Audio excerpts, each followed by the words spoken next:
ఈ ఈ రాజమహేంద్రవరం పుణ్యభూమిలో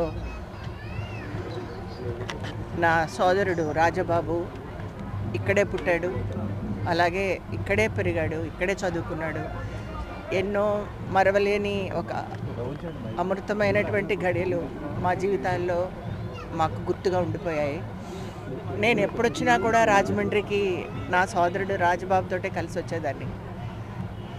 మొట్టమొదటిసారిగా నేను ఆయన లేకుండా ఆయన మమ్మల్ని వదిలి 27వ తారీఖున వెళ్ళిపోయారు. ఆయన మా జీవితాల్లో నుంచి దూరంగా వెళ్ళిపోవడం మాకు చాలా దుఃఖంగా ఉంది. ఆయన కుమారుడైనటువంటి సమ్రాట్ని తీసుకుని వచ్చాను నేను.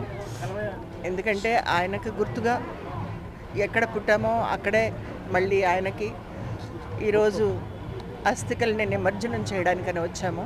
ఈరోజు 7వ రోజు. కానీ రాజమండ్రి ప్రజలు అలాగే మీరందరూ కూడా ఆయనకి ఆ భగవంతుడు మా సోదరుడికి మోక్షాన్ని ప్రసాదించాలని ఆ గోదావరి తల్లిని, ఆ భగవంతుడిని, ఆ ఈశ్వరుణ్ణి మనసారా నేను ప్రార్థిస్తున్నాను. ఈ దుఃఖంలో నా ఊర్లో నా ప్రజల మధ్యనే నేను ఉండాలని నేను వచ్చాను. మీ అందరి ఆశీర్వాదంతో నా సోదరుడికి మోక్షం ప్రసాదించమని నేను వేడుకుంటున్నాను.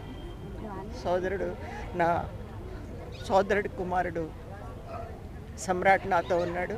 విధి విధానాలతోటి ఈ కార్యక్రమాన్ని మేము పూర్తి చేసాం.